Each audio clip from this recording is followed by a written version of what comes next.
മരുന്ന് കുറച്ച് മിനിറ്റ് കുടിച്ച പോരെ? മരുന്ന് കുറച്ച് മിനിറ്റ് കുടിച്ച പോരെ?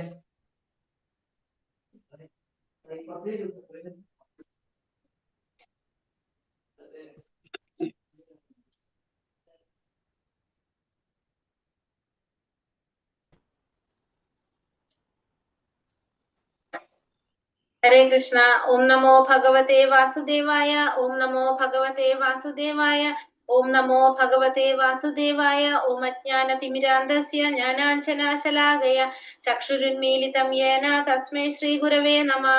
നമോ വിഷ്ണുപാദായ കൃഷ്ണപ്രേഷ്ഠായ ഭൂതലേ ശ്രീമതേ ഭക്തിവേദാന്ത സ്വാമിനിധി നാമിനേ. നമസ്തേ സാരസ്വതേ ദേവേ ഗൗരവാണി പ്രചാരിണേ നിർവിശേഷ ശൂന്യവാദി പാശ്ചാത്യദേശധാരിണേ. ജയ ശ്രീ കൃഷ്ണ ചൈതന്യ പ്രഭു നിത്യാനന്ദ ശ്രീ അദ്വൈത ഗദാധര ശ്രീവാസാദി ഗൗര ഭക്തവൃന്ദ. ഹരേ കൃഷ്ണ കൃഷ്ണ കൃഷ്ണ ഹരേ ഹരേ, ഹരേ രാമ രാമ രാമ ഹരേ ഹരേ. ഹരേ കൃഷ്ണ. ശ്രീ ശ്രീ രാധാ ഗോവിന്ദ് ടെമ്പിൾ ഇസ്കോൺ മാംഗ്ലൂരിന്റെ 18 ദിവസത്തെ ഭഗവത്ഗീത ക്ലാസ്സിലേക്ക് എല്ലാവർക്കും സ്വാഗതം. ഹരേ കൃഷ്ണ. എല്ലാവർക്കും പ്രണാമം. ഹരേ കൃഷ്ണ. പ്രണാമം മാതാജി. ഹരേ കൃഷ്ണ. എല്ലാവർക്കും പ്രണാമം. അപ്പൊ നമ്മൾ ഇന്ന് 7ാമത്തെ അധ്യായത്തിലേക്ക് കടക്കാണ്. അധ്യായം 7 ജ്ഞാന വിജ്ഞാന യോഗം, 2ാമത്തെ ഭാഗത്തിലേക്ക് കടക്കാണ്. ഏതാണ് 2ാമത്തെ ഭാഗം? ഏത് യോഗാണ്? ഭക്തിയോഗം. ഭക്തിയോഗത്തിലേക്ക് കടക്കാണ്. അപ്പൊ നമ്മൾ ഇന്നലെ 6ാമത്തെ അധ്യായം ധ്യാനയോഗം കണ്ടു. ധ്യാനയോഗം, പിന്നെ അതുപോലെ തന്നെ നാമജപത്തെ കുറിച്ചൊക്കെ നമ്മൾ ഇന്നലെ പറഞ്ഞിട്ടുണ്ടായിരുന്നു അല്ലെ? നോക്കിയിട്ടുണ്ടായിരുന്നു എല്ലാവരും? മനസ്സിലായോ?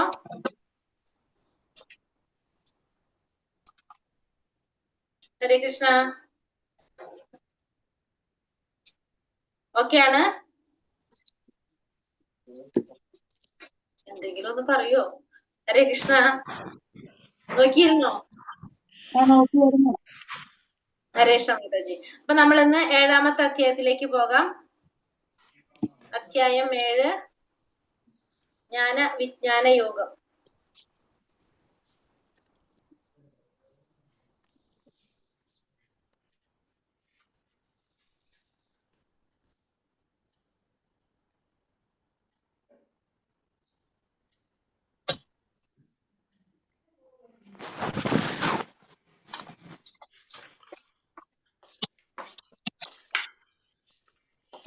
അധ്യായം 7 ജ്ഞാന വിജ്ഞാന യോഗം. ഓം നമോ ഭഗവതേ വാസുദേവായ. ശ്രീ ഭഗവാനുവാച മയ്യാസക്തമനഃ പാർത്ഥ യോഗം യുഞ്ജന്മതാശ്രയഃ അസംശയം സമഗ്രം മാം യഥാ ജ്ഞാസ്യാസി തച്ഛൃണു. ശ്രീ ഭഗവാൻ പറഞ്ഞു, ഹേ കുന്തിപുത്ര, എന്നെ കുറിച്ചുള്ള പൂർണ്ണ ബോധത്തോടെ എന്നിൽ ആസക്തമായ മനസ്സോടുകൂടി യോഗം പരിശീലിക്കുന്നത് കൊണ്ട് സംശയങ്ങൾ നീങ്ങി എന്നെ പൂർണ്ണമായി അറിയാൻ കഴിയുന്നത് എങ്ങനെയെന്ന് പറയാം, കേൾക്കൂ. പറയുന്നത് ഭഗവാൻ എന്താ പറയുന്നത്? കുന്തിപുത്ര, എന്നെ കുറിച്ചുള്ള പൂർണ്ണ ബോധത്തോടെ, എന്നെ കുറിച്ചുള്ള പൂർണ്ണമായ ബോധത്തോടു കൂടി എന്നിൽ ആസക്തമായ മനസ്സോടുകൂടി യോഗം പരിശീലിക്കുന്നത് കൊണ്ട് സംശയങ്ങളെല്ലാം നീങ്ങി പൂർണ്ണമായിട്ടും എന്നെ അറിയാൻ കഴിയുന്നത് എങ്ങനെയാണെന്ന് ഞാൻ പറയാം, കേൾക്കൂ. തച്ഛൃണു, എന്നിൽ നിന്ന് കേൾക്കൂ എന്നാണ് പറയുന്നത്. അപ്പൊ ഇവിടെ ശ്രവണം, കേൾവിക്ക് വളരെയധികം പ്രാധാന്യത്തോടെയാണ് ഇവിടെ പറയുന്നത്. ഭഗവാൻ പറയുന്നത് ശ്രവണത്തിന് വളരെയധികം പ്രാധാന്യമുണ്ട്. ശ്രവണം നവവിധ ഭക്തിയിൽ വരുന്ന ആദ്യത്തേതാണ് എന്ത്? ശ്രവണം എന്ന് പറയുന്നത്. നവവിധ ഭക്തി, 9 തരത്തില് നമുക്ക് എന്ത് സാധിക്കും ചെയ്യാൻ? ഭക്തി ചെയ്യാനായിട്ട് സാധിക്കും. നവവിധ ഭക്തി എന്ന് പറയും, 9 തരത്തില് ഭക്തി. അതില് ഏറ്റവും ഫസ്റ്റില് വരുന്നതാണ് എന്ത്? ശ്രവണം, കീർത്തനം, വിഷ്ണു സ്മരണം, പാദസേവനം, അർച്ചനം, വന്ദനം, ദാസ്യം, സഖ്യം, ആത്മനിവേദനം. ഇതാണ് നവവിധ ഭക്തി. പഠിക്കാം നമുക്ക് പിന്നീട്. അപ്പൊ അതിൽ ആദ്യത്തേതാണ് എന്ത്? ശ്രവണം. അപ്പൊ ആ ശ്രവണത്തെ കുറിച്ചാണ് ഇവിടെ ഭഗവാൻ പറയുന്നത്. ശൃണുത്വാ സ്വകഥാം കൃഷ്ണ പുണ്യശ്രവണ കീർത്തനഃ ഹൃദ്യന്തസ്തഹ്യഭദ്രാണി വിധൂനോതി സുഹൃത്സഥാം നഷ്ടപ്രായേഷു ഭദ്രേഷു നിത്യം ഭാഗവത സേവയാ ഭഗവതേ ഉത്തമ ശ്ലോകേ ഭക്തിർഭവതി നൈഷ്ടകീം.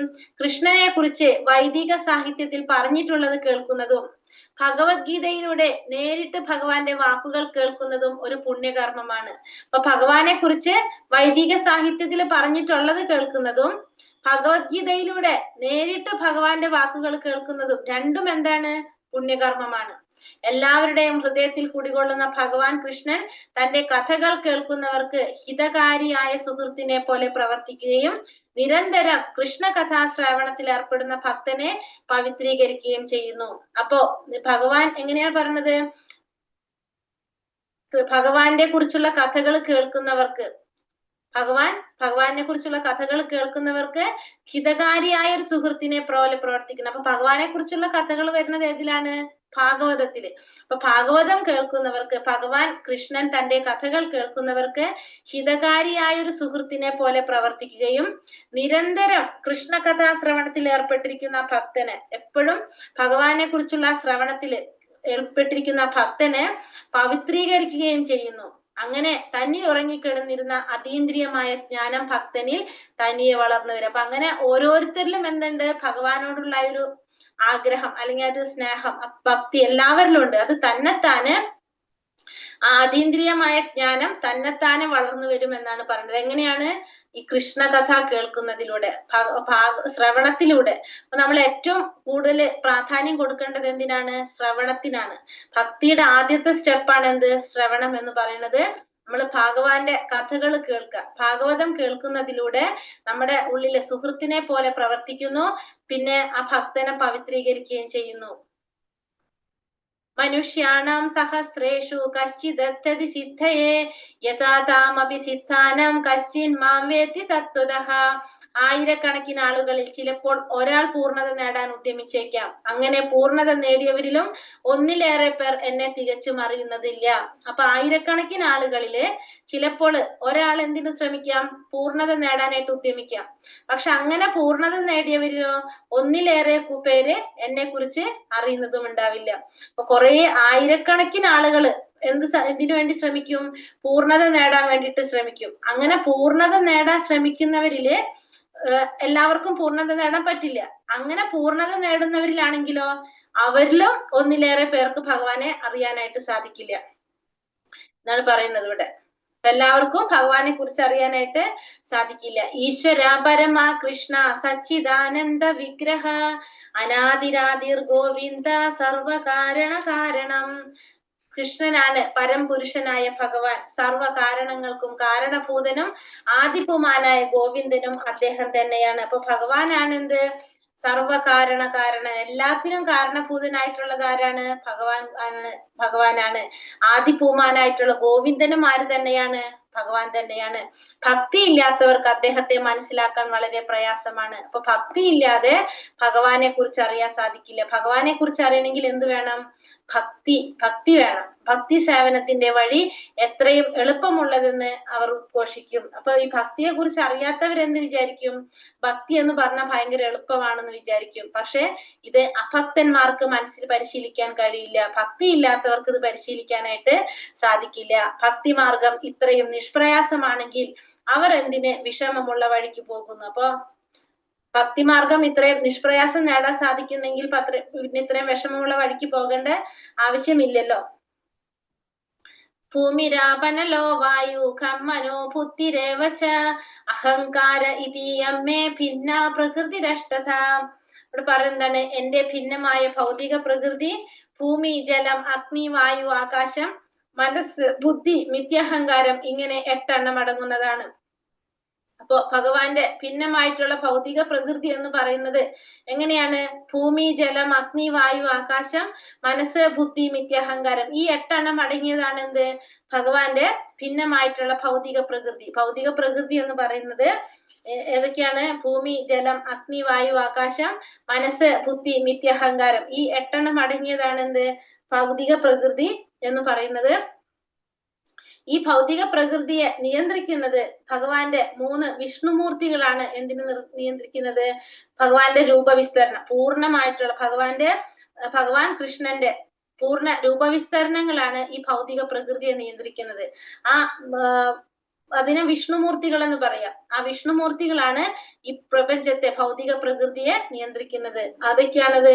ഒന്ന് കാരണോദകശായ വിഷ്ണു, ഈ മഹാപ്രപഞ്ചത്തെ സൃഷ്ടിക്കുന്നതാണ് ആര്? കാരണോദകശായി വിഷ്ണു. അതിനുശേഷം ഓരോ പ്രപഞ്ചത്തിനും വൈവിധ്യം നൽകിക്കൊണ്ട് അതിലേക്ക് ഉൾപോകുന്നതാണ് രണ്ടാമത്തെ വിഷ്ണുമൂർത്തി, ഗർഭോദകശായി വിഷ്ണു. അതിനുശേഷം ഓരോരുത്തരിലും പരമാത്മാവായിട്ടിരിക്കുന്നതാണ് ആര്? മൂന്നാമത്തെ വിഷ്ണുമൂർത്തിയായിട്ടുള്ള ക്ഷീരോദകശായി വിഷ്ണു. ജീവാത്മാക്കളുടെ ഓരോരുത്തരിലും പരമാത്മാവായിട്ടിരിക്കുന്നതാണ് ആര്? മൂന്നാമത്തെ വിഷ്ണുമൂർത്തി രൂപം ക്ഷീരോദകശായ വിഷ്ണു. അപ്പൊ ഈ മൂന്ന് വിഷ്ണുമൂർത്തികളാണ് എന്ത് ചെയ്യുന്നത്? ഈ ഭൗതിക പ്രപഞ്ചത്തിന്റെ പ്രവർത്തനങ്ങളെല്ലാം നിയന്ത്രിക്കുന്നത്. ഇവരുടെ ആഭിമുഖ്യത്തിലാണ് ഈ ഭൗതിക പ്രപഞ്ചത്തിലെ, ഈ ഭൗതിക പ്രകൃതിയിലെ എല്ലാ പ്രവർത്തനങ്ങളും നടക്കുന്നത്. ഇവരുടെ ആവിർഭാവത്തിലാണ്.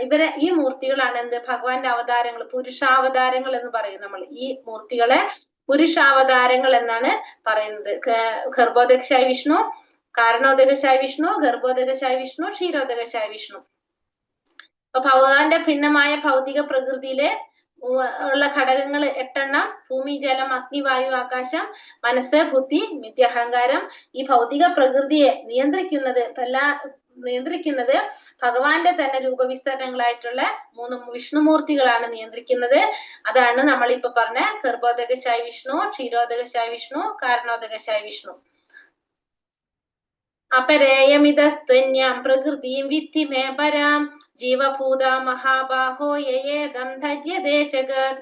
ഇവയ്ക്ക് പുറമെ ഹേ മഹാബാഹുവായ അർജുന, എനിക്ക് മറ്റൊരു ഉത്കൃഷ്ട ശക്തി കൂടിയുണ്ട്.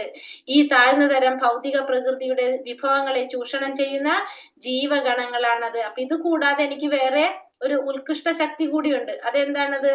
താഴ്ന്ന തരം വിഭവങ്ങളെ ചൂഷണം ചെയ്യുന്ന, പ്രകൃതിയുടെ വിഭവങ്ങളെ ചൂഷണം ചെയ്യുന്ന ജീവഗണങ്ങളാണത്. അപ്പോ ഇപ്പൊ ഭഗവാന്റെ അധമശക്തിയാണ് ആദ്യം പറഞ്ഞത്.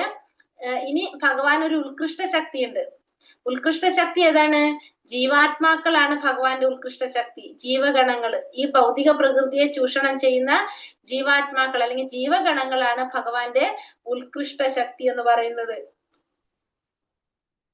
മത്ത പലതരം നാന്യത് കിഞ്ചദസ്തി ധനഞ്ജയ മയി സർവമിതം പ്രോതം സൂത്രേ മണിഗണ ഇവ. ഹേ ധനഞ്ജയ, എന്നേക്കാൾ ശ്രേഷ്ഠമായൊരു സത്യമില്ല.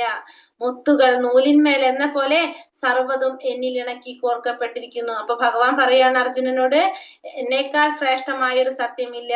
എപ്രകാരമാണോ മുത്തുകള് നൂലിന്മേൽ എന്ന പോലെ, നൂലില് മുത്തുകൾ കോർത്ത് വെച്ചിരിക്കുന്നത്, അതുപോലെ എല്ലാം എന്നിൽ ഇണക്കി കോർക്കപ്പെട്ടിരിക്കുന്നു എന്നാണ് പറഞ്ഞപ്പോ ഭഗവാൻ എന്താ പറഞ്ഞൂടെ? എന്നേക്കാൾ ശ്രേഷ്ഠമായൊരു സത്യമില്ല. മുത്തുകൾ നൂലിന്മേൽ എന്ന പോലെ എല്ലാം എന്നിൽ ഇണക്കി കോർക്കപ്പെട്ടിരിക്കുകയാണ്. എന്നിലാണ് എല്ലാം ഇണക്കി കോർക്കപ്പെട്ടിരിക്കുന്നത്. ഇനി അടുത്തത് പറയണത് രസോഹമപ്സു കൗന്ദേയ പ്രഭാസ്മി ശശി സൂര്യോഹോ പ്രണവ സർവവേദേഷു ശബ്ദഖേ പൗരുഷം നൃഷു. ഹേ കുന്തിപുത്ര, ജലത്തിലെ രസവും സൂര്യചന്ദ്രന്മാരിലെ പ്രകാശവും വേദമന്ത്രങ്ങളിലെ പ്രണവവും ആകാശത്തിലെ ശബ്ദവും പുരുഷന്റെ പൗരുഷവും ഞാനാക്കുന്നു. അപ്പൊ ഭഗവാനെ കുറിച്ച് പറയാണ്. എന്താണ് പറഞ്ഞത്? ചെറിയൊരു സൂചനയായിട്ട് പറയാണ് ഇവിടെ. എന്താ പറഞ്ഞത്? ജലത്തിലെ രസം ഞാനാണ്. പിന്നെ സൂര്യചന്ദ്രന്മാരിലെ പ്രകാശം അതും ഞാനാണ്. പിന്നെ വേദമന്ത്രങ്ങളിലെ പ്രണവം അതും ഞാനാണ്. ആകാശത്തിന്റെ ശബ്ദം, പുരുഷന്റെ പൗരുഷം, ഇതൊക്കെ ആരെ പ്രതിനിധീകരിക്കുന്നതാണ്? എന്നെ പ്രതിനിധീകരിക്കുന്നതാണെന്ന് ഭഗവാൻ ഇവിടെ അർജുനന് പറഞ്ഞു കൊടുക്കാണ്. ബീജമാം സർവഭൂതാനാം വിദ്ധി പാർത്ഥ സനാതനം ബുദ്ധിർബുദ്ധിമതാമസ്മി തേജസ്തേജസ്വിനാമഹം. ഹേ കുന്തിപുത്ര, സർവ ജീവജാലങ്ങളുടെയും ആദി ബീജം ഞാനാണെന്ന് നീ അറിയണം. ബുദ്ധിമാന്മാരുടെ ബുദ്ധിയും ശക്തിയും തേജസ്വികളുടെ തേജസ്സും ഞാൻ തന്നെ. അപ്പോ എല്ലാ ജീവജാലങ്ങൾക്കും ആദി ബീജം പ്രദാനം ചെയ്തത് ആരാണ്? അതും ഞാൻ തന്നെയാണ് നീ അറിയണം. പിന്നെ ബുദ്ധിമാന്മാരുടെ ബുദ്ധിശക്തി, തേജസ്വികളുടെ തേജസ്, ഇതൊക്കെ ആര് തന്നെയാണ്? ഞാൻ തന്നെയാണ്. എല്ലാ ജീവാത്മാക്കൾക്കും സർവ ജീവജാലങ്ങളുടെയും ആദി ബീജം ആരാണ്? ഞാനാണ്. ബുദ്ധിമാന്മാരുടെ ബുദ്ധിശക്തി ഞാനാണ്. തേജസ്വികളുടെ തേജസ്സും ആര് തന്നെയാണ്? ഞാൻ തന്നെയാണെന്ന് ഭഗവാൻ പറയുന്നു. പിന്നെന്താ പറയുന്നത്? യേ ചൈവ സ്വാത്വികാ സ്വാവ രാജസാസ്താമസാശ്ചയേ മത്ത ഏവേദി താൻ വിധി നാത്വഹം തേഷു തേ മയി. സ്വാത്വികങ്ങളും രാജസങ്ങളും താമസങ്ങളുമായ എല്ലാ അവസ്ഥകളും എന്റെ ശക്തിയുടെ ബഹിസ്ഫുരണങ്ങളാണ്. ഒരർത്ഥത്തിൽ അവയെല്ലാം ഞാൻ തന്നെ. എങ്കിലും ഞാൻ അവയ്ക്ക് അധീനനല്ല. ഞാൻ ഭൗതിക ഗുണങ്ങൾക്ക് അധീനനല്ല, മറിച്ച് അവയെല്ലാം എന്നിൽ നിലകൊള്ളുന്നു. അപ്പൊ സാത്വികങ്ങളായിട്ടുള്ള, രാജസങ്ങളായിട്ടുള്ള, താമസങ്ങളായിട്ടുള്ള എല്ലാ അവസ്ഥകളും എങ്ങനെയാണ്? എന്റെ ശക്തിയുടെ ബഹിസ്ഫുരണങ്ങളാണ്. ഒരർത്ഥത്തില് അവയെല്ലാം ആര് തന്നെയാണ്? ഞാൻ തന്നെയാണ്. പക്ഷെ എങ്കിലും ഞാൻ അവയ്ക്ക് അധീനനല്ല. ഞാൻ ഇതിനൊന്നിനും അധീനനല്ല. എല്ലാ ഭൗതിക ഗുണങ്ങൾക്ക് അധീനനല്ല ഞാൻ, മറിച്ച് അവയെല്ലാം എന്നിലാണ് നിലകൊള്ളുന്നത്. അപ്പൊ ഒന്നിനും അധീനനല്ല ഞാൻ, പക്ഷെ എല്ലാം നിലകൊള്ളുന്നത് എവിടെ തന്നെയാണ്? എന്നിലാണ് നിലകൊള്ളുന്നത്. അപ്പോ സാത്വികങ്ങളും രാജസങ്ങളും താമസങ്ങളുമായിട്ടുള്ള എല്ലാ അവസ്ഥകളും എങ്ങനെയാണ്? എന്റെ ശക്തിയുടെ തന്നെ ബഹിസ്ഫുരണങ്ങളാണ്. എല്ലാതും ഞാൻ, ഒരർത്ഥത്തിൽ ഈ പറഞ്ഞതെല്ലാം ആര് തന്നെയാണ്? ഞാൻ തന്നെയാണ്. പക്ഷെ ഒരിക്കലും ഞാൻ അതിന് അധീനനല്ല. ഞാൻ എല്ലാത്തിനും അതീതനാണ്. ഭഗവാൻ ഈ 3 ഗുണങ്ങൾക്കും അതീതനാണ്. എല്ലാതും ആരിലാണ് നിലകൊള്ളുന്നത്? ഭഗവാനിലാണ് നിലകൊള്ളുന്നത്. പക്ഷെ എങ്കിലും ഭഗവാൻ ഈ 3 ഗുണങ്ങൾക്കും അതീതനാണെന്ന് പറയാം. ദേവി ഹേഷ്യാ ഗുണമയി മമ മായാ ദുരത്യയ മാമേവായേ പ്രപത്യന്തേ മായാമേതാം തരന്തിതേ. 3 പ്രകൃതി ഗുണങ്ങൾ അടങ്ങിയ എന്റെ ദിവ്യ പ്രകൃതി അതിജീവിക്കുക എളുപ്പമല്ല. എന്നാൽ എനിക്കായി സ്വയം സമർപ്പിക്കുന്നവർക്ക് അത് നിഷ്പ്രയാസം സാധിക്കും. അപ്പൊ പറയുന്നത് ഈ 3 പ്രകൃതിയുടെ ഗുണങ്ങൾ അടങ്ങിയിട്ടുള്ള ഭഗവാന്റെ ദിവ്യശക്തി, ഈ 3 ഗുണങ്ങൾ അടങ്ങിയിട്ടുള്ള ഭഗവാന്റെ ദിവ്യശക്തിയെ അതിജീവിക്കുക അത്ര എളുപ്പമുള്ള കാര്യമല്ല. പക്ഷെ അത് എങ്ങനെയുള്ളവർക്ക് സാധിക്കും? എനിക്കായിട്ട് സ്വയം സമർപ്പിക്കുന്നവർക്ക് അത് നിഷ്പ്രയാസം സാധിക്കും. അപ്പൊ ഭഗവാന് വേണ്ടിയിട്ട് സമർപ്പിക്കുന്നവർക്ക് എന്ത് സാധിക്കും? ഈ 3 ഗുണങ്ങളെ മറികടക്കാനായിട്ട് സാധിക്കും. അല്ലാത്തവരെ സംബന്ധിച്ച് അത് എളുപ്പത്തിൽ ചെയ്യാൻ സാധിക്കില്ല. പക്ഷെ ഭഗവാന് സ്വയം സമർപ്പിക്കുന്നവർക്ക് അത് നിഷ്പ്രയാസം സാധിക്കും 3 ഗുണങ്ങളെ മറികടക്കാനായിട്ട്. ഇനി ഭഗവാനെ ശരണം പ്രാപിക്കാത്ത 4 കൂട്ടരെ കുറിച്ചാണ് ഇവിടെ പറയുന്നത്. നമാം ദുഷ്കൃതിനോ മൂഢ പ്രപഥന്ത്യേ നരോധമാം മായായ അപഹൃതജ്ഞാന ആസുരം ഭാവമാശ്രിതഃ. ദുഷ്കൃതരായ മൂഢന്മാരും മനുഷ്യാധമന്മാരും മായയാൽ അപഹരിക്കപ്പെട്ട ജ്ഞാനത്തോടു കൂടിയവരും നിരീശ്വരരുമായിട്ടുള്ളവർ എന്നെ ശരണം പ്രാപിക്കുന്നില്ല. അപ്പൊ ഭഗവാനെ ശരണം പ്രാപിക്കാത്ത 4 കൂട്ടരെ കുറിച്ചാണ് പറയുന്നത്. ആരൊക്കെയാണ്? ദുഷ്കൃതരായ മൂഢന്മാർ, മനുഷ്യ അധമന്മാർ, മായയാൽ അപഹരിക്കപ്പെട്ട ജ്ഞാനത്തോട് കൂടിയവർ, നിരീശ്വരവാദികൾ. ഇത്തരത്തിലുള്ളവർ ആരെ ശരണം പ്രാപിക്കില്ല? ഭഗവാനെ ശരണം പ്രാപിക്കില്ല. ആരൊക്കെയാണ്? ദുഷ്കൃതരായ മൂഢന്മാര്, മനുഷ്യ അധമന്മാര്, മായയാൽ അപഹരിക്കപ്പെട്ട ജ്ഞാനത്തോട് കൂടിയവര്, നിരീശ്വരവാദികളൊന്നും ഭഗവാനെ ശരണം പ്രാപിക്കില്ല. ഒന്നാമത്തത് മൂഢന്മാർ. ഭാരം ചുമക്കുന്ന മൃഗങ്ങളെ പോലെയാണ് ഇവർ. പ്രയത്നത്തിന്റെ ഫലം സ്വയം അനുഭവിക്കാൻ ആഗ്രഹിക്കുന്നവരാണ് അവർ. ഭഗവാന് വേണ്ടി അത് സമർപ്പിക്കാൻ അവർ തയ്യാറല്ല. ഇതിനുള്ള മികച്ച ഉദാഹരണം എന്താണ്? കഴുത. അതേപോലെയാണ് മൂഢന്മാര്. ഭാരം ചുമക്കാനായിട്ട് ഇങ്ങനെ ആഗ്രഹിച്ചുകൊണ്ടിരിക്കും, അതിന്റെ ഫലം സ്വയം അനുഭവിക്കാൻ ആഗ്രഹിക്കും. ഭഗവാൻ അത് സമർപ്പിക്കാൻ അവര് തയ്യാറല്ല. നരാധമന്മാർ, നരന്മാരിലെ അധമന്മാരായിട്ടുള്ളത്. നരൻ എന്നാൽ മനുഷ്യൻ, അധമൻ എന്നാൽ താണവൻ. അപ്പൊ മനുഷ്യരിലെ ഏറ്റവും താണത്. ഭഗവത്ഗീത ശ്രവണം കൊണ്ട് നരാധമന്മാർക്ക് പോലും എന്ത് സാധിക്കും? മുക്തി നേടാനായിട്ട് സാധിക്കും. പക്ഷെ നിർഭാഗ്യവശാൽ എന്താണ്? അത് ശ്രവിക്കാൻ, അത് കേൾക്കാൻ അവർ വിസമ്മതിക്കും. അപ്പൊ ശ്രവണത്തിലൂടെ തന്നെ നമുക്ക് എന്ത് സാധിക്കും? ശരിക്കും മുക്തി നേടാനായിട്ട് സാധിക്കും. ശ്രവണം കൊണ്ട് തന്നെ നമുക്ക് മുക്തി നേടാനായിട്ട് സാധിക്കും. പക്ഷെ അതിന് നിർഭാഗ്യവശാൽ അതിന് തയ്യാറ് പോലും ഉണ്ടാവില്ലാരും. ദുഷ്കൃതികൾ, മായയാൽ അപഹരിക്കപ്പെട്ട ജ്ഞാനത്തോട് കൂടിയവരാണ് ആര്? ദുഷ്കൃതികൾ എന്ന് പറഞ്ഞാല് മായികമായ ഭൗതിക ശക്തിയാൽ അവരുടെ ആർജിത ജ്ഞാനമെല്ലാം നഷ്ടപ്പെട്ടിരിക്കുന്നു. മായാശക്തി അവരെ വഴിതെറ്റിക്കുന്നത് കൊണ്ട് തന്നെ അവർ ഭഗവാനെ അനുസരിക്കാതിരിക്കുകയും ചെയ്യുന്നു. അങ്ങനെയുള്ളവരാണ് ആര്? ദുഷ്കൃതികൾ എന്ന് പറയുന്നത്, മായയാൽ അപഹരിക്കപ്പെട്ട ജ്ഞാനത്തോട് കൂടിയവര്. ഇനി അടുത്തത് ആസുര സ്വഭാവത്തിലുള്ളവര്. ആസുര സ്വഭാവികൾ എന്ന് പറഞ്ഞാല് ഭഗവാനെ നിന്ദിക്കുന്നവര്, അല്ലെങ്കിൽ ഭഗവാനെ നിന്ദിക്കുക എന്നുള്ളത് അവരുടെ ജീവിത ലക്ഷ്യമായിട്ട് ഏറ്റെടുത്തിട്ടുള്ളവരാണ് ആര്? ഒരിക്കലും ഭഗവാൻ ഈ ഭൗതിക ലോകത്തിൽ വരികയില്ല എന്ന് ചിന്തിക്കുന്ന അത്തരത്തിലുള്ള സ്വഭാവികളാണ് ആസുര സ്വഭാവികൾ. അവരാണ് ദുഷ്കൃതികളില് 4ാമത്തെ വിഭാഗം പറയുന്നത്. അവര് തികച്ചും എങ്ങനെയുള്ളവരായിരിക്കും? നാസ്തികരായിരിക്കും, ആസുരിക സ്വഭാവത്തിലുള്ളവരായിരിക്കും ഇവരെല്ലാം തന്നെ 4ാമത്തെ കൂട്ടര്. ഇനി നാല് പേര് ഭഗവാനെ ആരാധിക്കുന്ന 4 പേരെ കുറിച്ച് പറയാണ്. ചതുർവിധാ ഭജന്തേ മാം ജനാ സുഹൃതിനോർജുന ആർത്തോ ജിജ്ഞാസുരാർത്ഥാർത്ഥി ജ്ഞാനീ ച ഭരതർഷഭ. ഭഗവാനെ ആരാധിക്കുന്ന 4 കൂട്ടർ, ഭജിക്കുന്ന 4 കൂട്ടരെ കുറിച്ചാണ് പറയുന്നത്. ആർത്തോ, ജിജ്ഞാസു, അർത്ഥാർത്ഥി, ജ്ഞാനി. അതാണ് 4 കൂട്ടര്.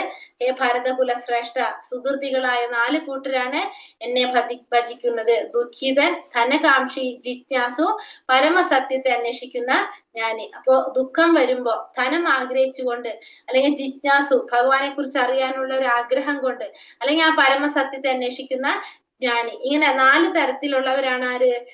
ഭഗവാനെ ഭജിക്കുന്ന 4 കൂട്ടർ പറയുന്നത്. അതായത് ദുഃഖം വരുമ്പോ ഭഗവാനെ ആരാധിക്കുന്നവര്, ധനം ആഗ്രഹിച്ചുകൊണ്ട് ഭഗവാനെ ഭജിക്കുന്നവര്, പിന്നെന്താണ്? ജിജ്ഞാസു, ഭഗവാനെ കുറിച്ച് അറിയാനുള്ള ആഗ്രഹം കൊണ്ട്, പിന്നെ ജ്ഞാനി. ഇതിൽ നമ്മൾ കാണുന്ന പിക്ചറില് ആദ്യത്തെ 2 പിക്ചർ ദുഃഖം വരുമ്പോ ഭഗവാനെ ആരാധിച്ചവരാണ്. അതായത് ഒന്ന് ഗജേന്ദ്രൻ, ആനയുടെ തലവനാണ് ഗജേന്ദ്രൻ. ഗജേന്ദ്രന്റെ കാലില് മുതല പിടിച്ചിട്ട് വിടാതെ നിൽക്കുകയാണ്. അത്രയും ശക്തിമാനായിട്ടുള്ള ആനയാണ്. പക്ഷെ എത്ര ശ്രമിച്ചിട്ട് വിടാതെ വരുമ്പോ മുൻജന്മ സുഹൃതം കൊണ്ട് ആരെ ഓർക്കാൻ സാധിക്കാണ്? ഭഗവാനെ ഓർക്കാൻ സാധിച്ചിട്ട് ഭഗവാനെ ഭജിക്കുകയാണ്. അങ്ങനെ ഭഗവാൻ വന്ന് രക്ഷിക്കുക. അപ്പൊ ദുഃഖം വരുമ്പോ ഭഗവാനെ ഭജിച്ചതിന്റെ ഉദാഹരണമാണ് ആര്? ഗജേന്ദ്രൻ. പിന്നെ ദ്രൗപദിയുടെ വസ്ത്രാക്ഷേപം നടത്തുന്ന സമയത്ത് ആരും രക്ഷിക്കാനില്ലാതെ വന്നപ്പോ ദ്രൗപദി ആരെ വിളിച്ചു? ഭഗവാനെ വിളിച്ചു. അപ്പൊ ഈ രണ്ടും എന്തിനു ഉദാഹരണമാണ്? ദുഃഖിതൻ ഉദാഹരണമാണ്, ഗജേന്ദ്രനും ദ്രൗപദി. പിന്നെ വന്നിട്ട് നമ്മൾ അടുത്തത് ദുഃഖിതനും ധനകാംക്ഷി, ധനം ആഗ്രഹിച്ചുകൊണ്ട് ഭഗവാനെ ഭജിക്കുന്നവര്. താഴത്തെ പിക്ചറിൽ കാണുന്നത് ധ്രുവ മഹാരാജാവ്, ധ്രുവൻ ചെറിയൊരു കുട്ടിയായിരുന്നപ്പോ ഭഗവാനെ ഭജിക്കാൻ തുടങ്ങുന്നത് എന്തിനാണ്? അച്ഛനേക്കാളും കൂടുതൽ ധനം ഉണ്ടാക്കാൻ വേണ്ടിയിട്ട്. അപ്പൊ ധനം ആഗ്രഹിച്ചുകൊണ്ട് ഭഗവാനെ ഭജിക്കുന്നത്. പിന്നെ വന്നിട്ട് സുഗ്രീവൻ ശ്രീരാമസ്വാമിയായിട്ട് സഖ്യം ചേരുന്നതാണ്. ഇതിനെ നഷ്ടപ്പെട്ടു പോയ രാജ്യം തിരിച്ചു പിടിക്കാൻ ധനം ആഗ്രഹിച്ചുകൊണ്ട് ഭഗവാനെ ഭജിക്കുന്നതാണ് ആര്? സുഗ്രീവൻ. അപ്പൊ ഇത് രണ്ടും എന്തിനു ഉദാഹരണമാണ്? രണ്ടാമത്തെ ദുഃഖിതൻ ധനകാംക്ഷിക്ക്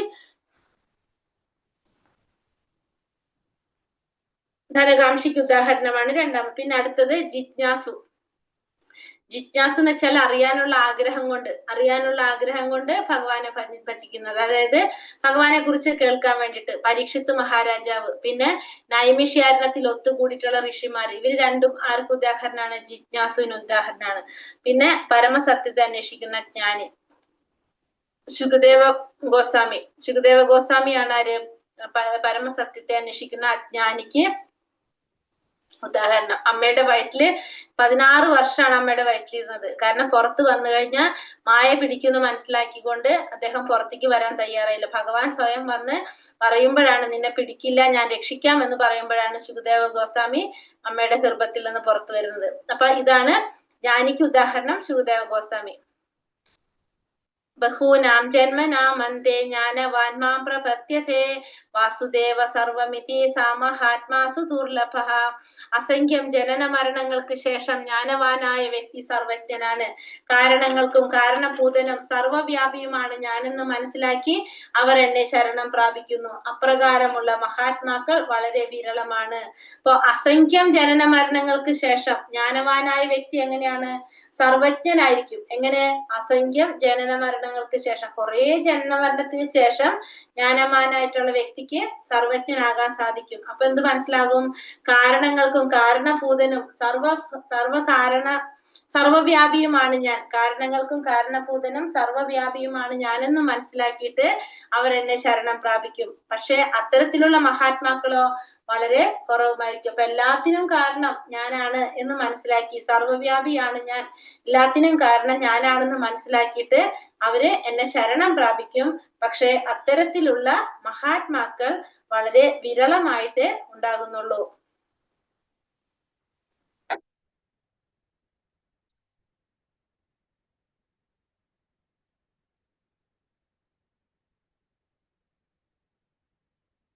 കാമസ്ഥൈസ്തർഹൃതജ്ഞാനം പ്രപതന്ത്യായന്യ ദേവതഃ തം തം നിയമമാസ്തായ പ്രകൃത്യാ നിയതാ സ്വയം.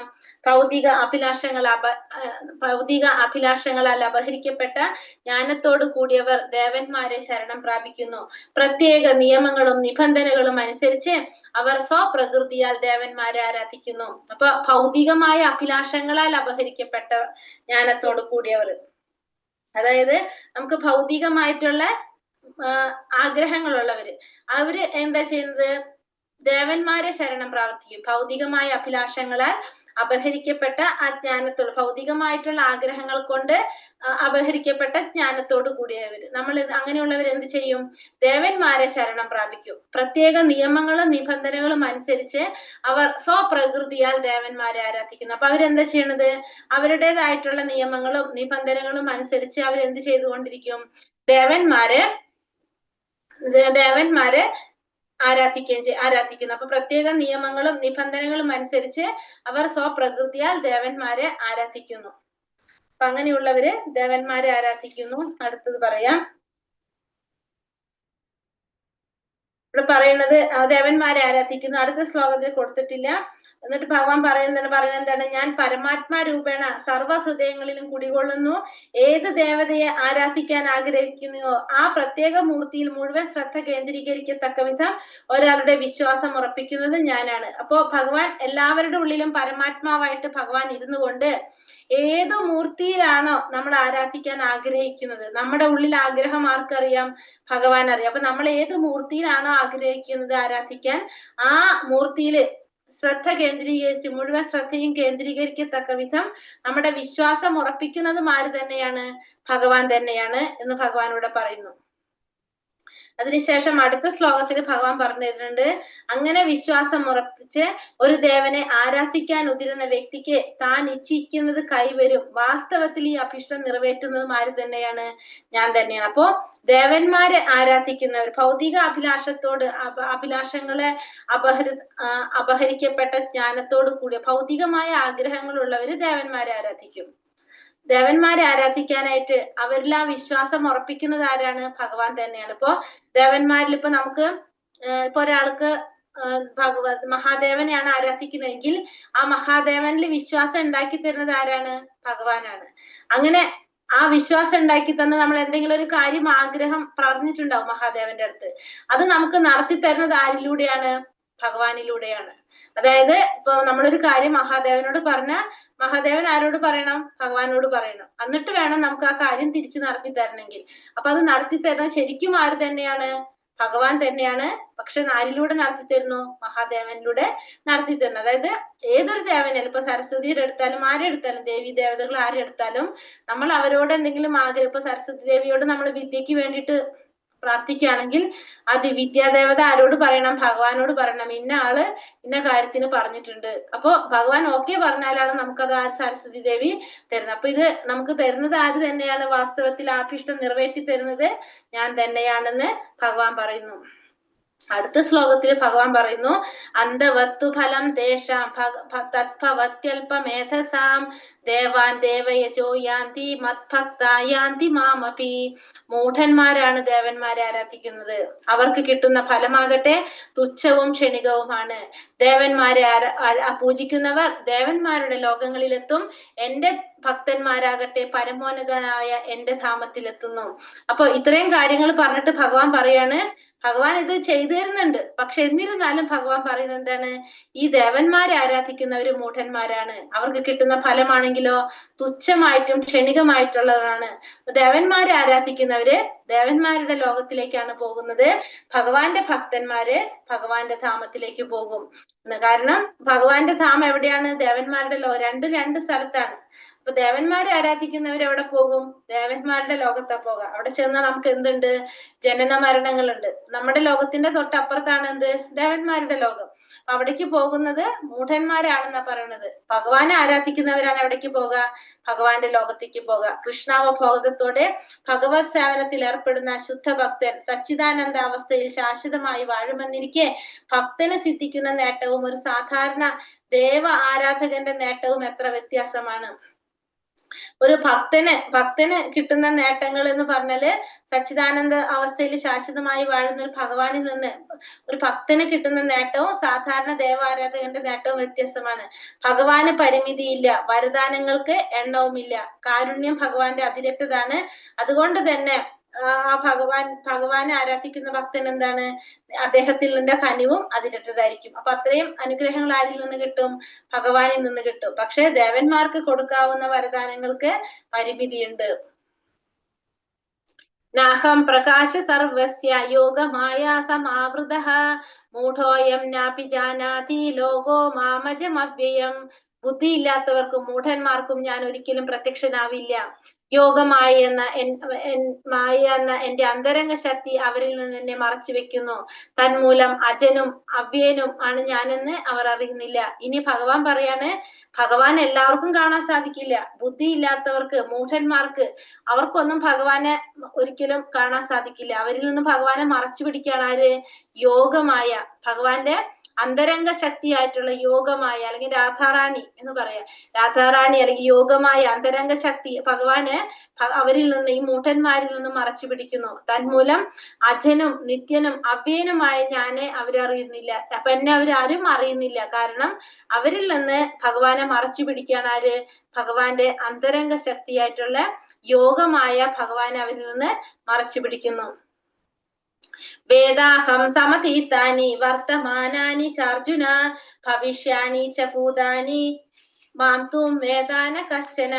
ഹേ അർജുന, പരമപുരുഷനായ എനിക്ക് പണ്ടുണ്ടായതും ഇന്ന് സംഭവിക്കുന്നതും മേലിൽ വരാൻ പോകുന്നതുമായ എല്ലാം അറിയാം. എല്ലാ ജീവാത്മാക്കളും എനിക്ക് സുപരിചിതരാണ്. പക്ഷെ എന്നെ ആർക്കും അറിയാൻ വയ്യ. അപ്പൊ ഭഗവാൻ പറയുന്നതാണ്, എനിക്ക് എല്ലാവരും അറിയാൻ സാധിക്കും.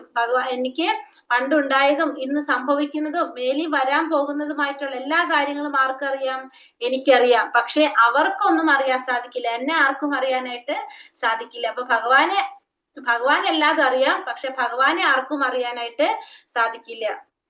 യേഷാം ത്വന്തഗതം പാപം ജനാനാം പുണ്യകർമ്മണാം തേ ത്വന്തമോഹ നിർമുക്ത ഭജന്തേ മാം ദൃഢാവൃതഃ. പൂർവജന്മങ്ങളിലും ഈ ജന്മത്തിലും പുണ്യകർമ്മങ്ങൾ ചെയ്തിട്ടുള്ളവർ അവരുടെ പാപഫലങ്ങൾ നിർമാർജനം ചെയ്ത് ദ്വന്ദ്മോഹങ്ങളിൽ നിന്ന് വിമുക്തരാകുന്നു. അങ്ങനെ അവർ ദൃഢനിശ്ചയത്തോടെ എന്റെ സേവനത്തിൽ മുഴുകുന്നു. ഇപ്പൊ പൂർവജന്മങ്ങളിൽ ഈ ജന്മത്തില് പുണ്യകർമ്മങ്ങൾ ചെയ്തിട്ടുള്ളവര് അവരുടെ പാപഫലങ്ങൾ നിർമാർജനം ചെയ്തുകൊണ്ട് ദ്വന്ദ്മോഹങ്ങളിൽ നിന്ന് വിമുക്തരാകും. അങ്ങനെ അവർ ദൃഢനിശ്ചയത്തോടു കൂടി എന്റെ സേവനത്തില് മുഴുകുന്നു. അപ്പൊ പൂർവ്വജന്മത്തിലും ഈ ജന്മത്തിലും ഒക്കെ പുണ്യകർമ്മങ്ങൾ ചെയ്തിട്ടുണ്ടെങ്കിൽ അവരുടെ പാപകർമ്മങ്ങൾ നിർമാർജനം ചെയ്യാൻ എന്തുകൊണ്ട് സാധിക്കും, ഈ പുണ്യകർമ്മങ്ങൾ കൊണ്ട് സാധിക്കും. അങ്ങനെ അവർക്ക് എന്ത് സാധിക്കും, ദ്വന്ദ്മോഹങ്ങളിൽ നിന്ന് വിമുക്തരാകാനും ദൃഢനിശ്ചയത്തോടു കൂടി ഭഗവാന്റെ സേവനത്തിൽ മുഴുകാനും അങ്ങനെയുള്ളവർക്ക് സാധിക്കും. സാധി ഭൂതാദി ദൈവം മാം സാധി യജ്ഞം ചേ വിദുഹു പ്രയാണകാലേ പീച്ച മാം തേ വിദുർയുക്ത ചേതസഃ.